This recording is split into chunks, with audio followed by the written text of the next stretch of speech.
The sun had barely risen over the rugged horizon, painting the desert sky in streaks of crimson and gold, when Jonah Callahan, a solitary cowboy, stirred awake in his modest cabin.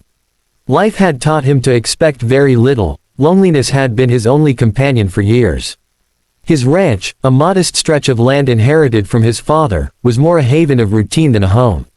But that morning, something felt different.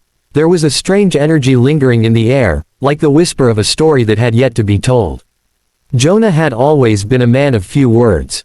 His days began before dawn, tending to the horses and repairing fences, and ended long after the sun disappeared behind the mesas. He'd grown used to silence, and in many ways, he preferred it. But as he rubbed the sleep from his eyes and prepared for the day ahead, he noticed two figures standing at the edge of his property, two young women, the dirt of travel clinging to their boots, their dark hair cascading in the morning light. At first, Jonah thought he was dreaming. The two girls, barely in their teens, looked like they had stepped out of another world. Their eyes were wide, wary, but curious, two sets of eyes that had witnessed too much for their age. He approached cautiously, hand hovering near his holster more out of habit than fear. "Ah, can I help you?" he asked, his voice roughened by years of solitude. The older of the two sisters, a girl named Ayanna, stepped forward, her small hand clutched tightly around her sister's. We were sent to you," she said softly, "but not for anything bad. Just to stay." Her words were hesitant, heavy with layers of meaning Jonah could not yet comprehend. Before he could ask another question, he noticed something odd. The girls weren't wandering aimlessly. There was a purpose in their gait, a quiet dignity in the way they carried themselves. They were far too young to have crossed the desert alone, yet here they were, standing on his porch as if fate had gently guided them to this precise moment. Jonah scratched his stubbled chin and sighed. "All right," he said. "Come in. You'll need water and food."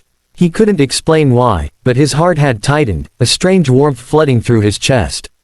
Inside, over coarse bread and stew, the sisters finally relaxed, sharing fragments of their story.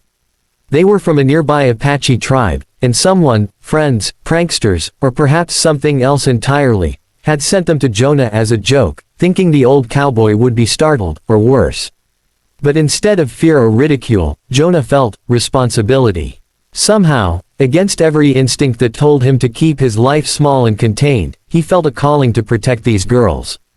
Days turned into weeks, and slowly, the sisters became part of the rhythm of the ranch. They helped with chores, learned the ways of the horses, and even shared stories of their childhood, their laughter echoing across the open plains, filling the silence Jonah had once cherished. And yet, there was an unspoken understanding that transcended words, a bond growing between them, fragile but undeniable. One night, a storm rolled in, the wind howling through the canyons like the cries of unseen spirits.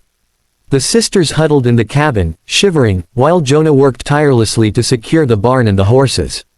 He returned to find them clinging together, eyes wide with fear. Without thinking, he wrapped his arms around them both, holding them close until the storm passed.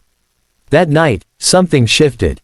The sisters no longer seemed like guests or wanderers, they felt like family. But fate, as it often does, had more surprises in store. Jonah awoke one morning to find Ayanna and her sister, Kaya, sitting beside him, not as frightened children, but as women ready to claim the space of his heart. There was a quiet courage in their gaze, an unspoken plea that transcended words. "We want to stay," Ayanna said simply, her voice steady. "With you, if you'll have us." Jonah's heart thudded in ways it hadn't in decades. For the first time in his life, he felt seen, not as a rugged, solitary cowboy, but as a man capable of love, capable of family, capable of a future that was brighter than the endless desert horizon. And without hesitation, without a single doubt, he whispered the words that had been building in his heart for months.